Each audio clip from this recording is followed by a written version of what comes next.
Assalamualaikum warahmatullahi wabarakatuh. Kami dari kelompok Kerajaan Pajajaran akan menceritakan sejarah singkat Kerajaan Pajajaran.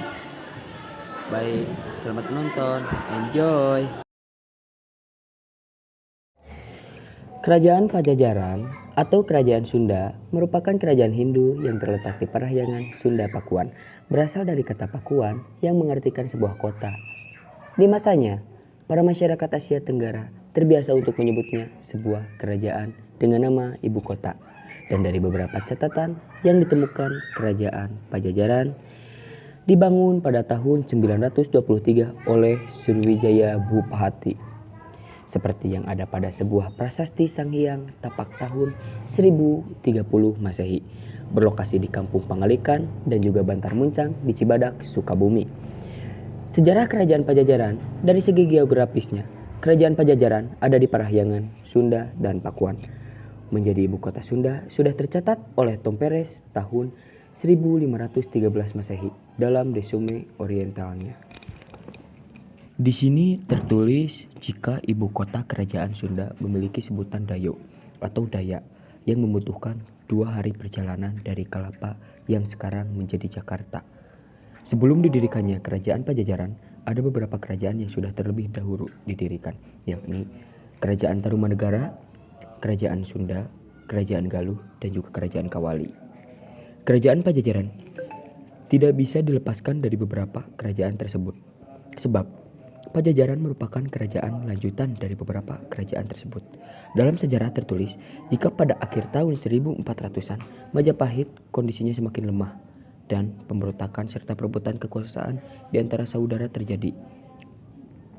Terjadi berulang kali saat jatuhnya Prabu Kartabumi atau Brawijaya, 5 para pengungsi dari kerabat kerajaan Majapahit mengungsi menuju ibu kota. Adapun raja pertama dari kerajaan Pajajaran yaitu Sri Baduga Maharaja, berkuasa pada tahun 1482 hingga 1521, bertahta di Pakuan. Raja kedua berkuasa tahun 1521 hingga 1535, bertahta di Papua. Raja ketiga yaitu Ratu Dewata berkuasa pada tahun 1535 hingga 1543, bertahta di Pakuan. Raja keempat, Ratu Sakti, berkuasa tahun 1543 hingga 1551, bertahta di Pakuan. Raja kelima Yaitu Ratu Nilakendra, berkuasa tahun 1551 hingga 1567. Pergi dari Pakuan sebab serangan Maulana Hasanuddin. Raja ke-6 Ragamula atau Prabu Surya Kencana, berkuasa pada tahun 1567 hingga 1579.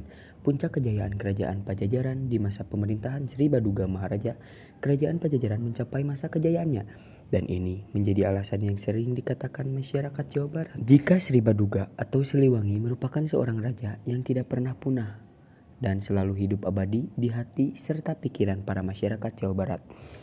Maharaja tersebut membangun sebuah karya besar, yakni talaga dengan ukuran besar bernama Maharena Wijaya, serta membuat jalan untuk menuju ke ibu kota Pakuan serta Wanagiri. Ia juga memperkuat pertahanan ibu kota serta memberikan desa perdikan untuk semua pendeta beserta pengikutnya, sehingga bisa menyemangati kegiatan beragama dan dijadikan penuntun kehidupan para rakyat. Singkat cerita, Kerajaan Pajajaran pun akhirnya hancur, kandas pada tahun 1579 karena serangan kerajaan Sunda lain, yakni Kesultanan Banten. Kerajaan Pajajaran berakhir dengan di bawahnya Palangkara Sleman Sriwacana dari Pakuan. Pajajaran menuju Keraton Surowosowan yang berada di Banten oleh batu sebesar 200 kali 160 kali 20 cm tersebut dibawa menuju Banten. Sebab tradisi politik membuat Pakuan, Pajajaran tidak bisa menobatkan raja yang baru dan menjadi pertanda. Maulana Yusuf merupakan penerus dari kerajaan Sunda yang sah, sebab buyut perempuannya adalah Putri Sri Baduga Maharaja Palangka Sriman Sriwacana. Bisa dilihat dari depan bekas keraton Surowosowan di daerah Banten, dan masyarakat Banten menyebutnya dengan Watu Gilang. yang berarti mengkilap dan memiliki arti yang sama dengan Seriman. Adapun peninggalan dari kerajaan Pajajaran yaitu ke-1 Babad Pajajaran, merupakan naskah kuno. Isi naskah ini cerita tentang cikal bakal kerajaan Pajajaran. Naskah tersebut membuat cerita tentang keseharian masyarakat serta kearifan budaya Sunda pada zamannya.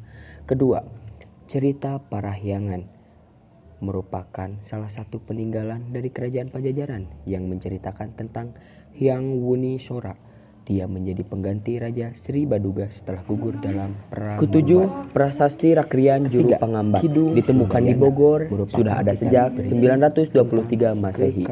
Prasasti ini ditulis menggunakan bahasa Jawa kuno dan Melayu dan menceritakan tentang pengembalian kekuasaan dalam raja, menceritakan kerajaan Pajajaran. Yang terakhir, prasasti yang keempat, perjanjian Sunda ditulis dan ditemukan di Kelurahan Batu Tulis berbentuk monumen batu. Prasasti yang ditemukan pada tahun 1918 ini masa pemerintahan Prabu menggambarkan perjanjian antara kerajaan Sunda dengan kerajaan Prabu Siliwangi. Keberadaan kerajaan Pajajaran kelima tentu tidak terlepas dari kerajaan terdahulunya. Peninggalan yang sering disebut dengan nama prasasti Citasih, yaitu kerajaan Tarumanegara, tanda terima kasih raja kepada pasukan kerajaan Pajajaran karena telah memenangkan perang. Sekian dari melawan pasukan kelompok kami. Semoga prasasti ini diketahui sudah ada sejak 1030 Masehi dan dibuat atas perintah Maharaja Jayabupati. Yang keenam, Prasasti Kawali sering disebut dengan nama Prasasti Astana Gede. Ini berasal dari daerah Ciamis, Jawa Barat. Isi yang terdapat di dalam prasasti ini tentang dipindahkannya pusat kerajaan dari Pakuan Pajajaran ke Kawali. Diperkirakan dibuat pada abad ke-14 dan dijadikan tugu peringatan untuk mengenang kejayaan Prabu Niskala Wastu Kencana. Ketujuh, Prasasti Rakrian Juru Pangambak atau disebut dengan Prasasti Kebon Kopi. Prasasti ini adalah prasasti tertua yang menyebutkan toponimi Sunda yang berangka tahun 854 Saka atau 932 M yang ditemukan di Desa Kebon Kopi, Bogor. Dan peninggalan terakhir kerajaan Pajajaran yaitu Prasasti Perjanjian antara Sunda dan Portugis.